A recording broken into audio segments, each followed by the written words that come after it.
Dalgona coffee recipe. Dalgona coffee recipe খুবই easy একটা recipe, যেটা কিনা অল্প দিনের মধ্যে খুব পপুলার হয়ে গেছে সোশ্যাল মিডিয়াতে। তো আজকে আমি আপনাদের সাথে শেয়ার করব 3টে উপকরণ দিয়ে ডালগোনা কফি রেসিপি। চলুন তাহলে দেখে নিই কিভাবে তৈরি করতে হয়। আমি এখানে দুটো গ্লাস নিয়েছি। এর মধ্যে একটি গ্লাসে আমি চকো সিরাপ দিয়ে একটু গার্নিশ করে নেব। দেন এটাকে আমি ফ্রিজে সেট হতে রেখে দেবো। এটি কিন্তু পুরোপুরি অপশনাল, আপনারা চাইলে এটা স্কিপ করতে পারেন। এরপর আমি এখানে একটা কাঁচের বাটি নিয়ে নিয়েছি এবং এখানে দিয়ে দিয়েছি 2 টিস্পুন কফি পাউডার, সাথে 2 টিস্পুন ওয়ার্ম ওয়াটার আর 2 টিস্পুন সুগার।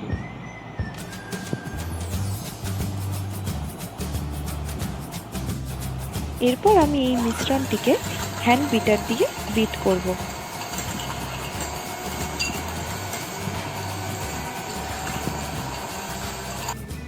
বলে রাখি, আপনাদের যদি হ্যান্ড বিটার না থাকে তাহলে যে কোনো ফর্ক বা হ্যান্ড হুইস্ক দিয়েও কিন্তু আপনারা এটা করে নিতে পারবেন। এইরকমই বিট করতে করতে দেখতে পাবেন কফির কালারটা চেঞ্জ হয়ে আসছে আর আগের থেকে কালারটা আরো হালকা হয়ে এসেছে।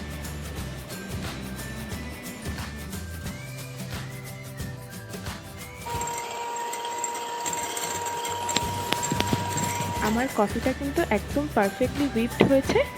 এবার আমি বাটিটিকে উল্টো করে দিয়ে দেখব পড়ে যাচ্ছে কিনা। পড়ছে না, তার মানেই কফিটা একদম রেডি।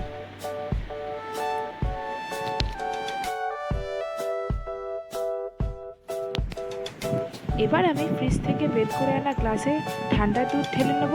এখানে আপনারা বরফ কুচিও ইউজ করতে পারেন। আপনারা কিন্তু এই কফিটা গরম দুধ দিয়েও করতে পারেন, কিন্তু আমি প্রেফার করি ঠান্ডা দুধ। এবার আমি হুইপড কফিটা এর উপর দিয়ে নেব।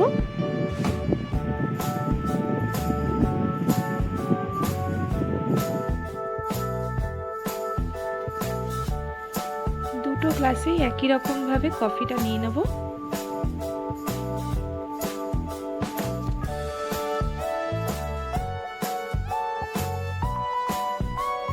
এরপর আমি এর মধ্যে একটিতে হোয়াইট চকো চিপস আর আরেকটিতে কোকো পাউডার ছড়িয়ে গার্নিশ করেছি।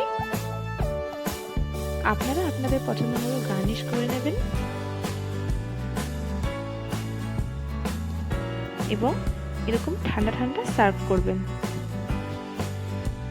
তো আমাদের ডালগোনা কফি কিন্তু একদম রেডি। এটা টেস্ট করে নিই।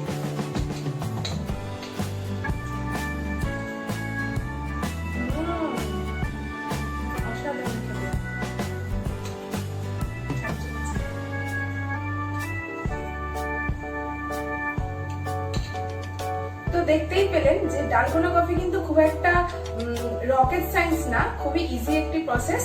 বাড়িতে এটা অবশ্যই ট্রাই করবেন, আর ভালো লাগলে অবশ্যই আমাদের ভিডিওটি লাইক, শেয়ার, কমেন্ট করবেন আর সাবস্ক্রাইব করতে কিন্তু একদম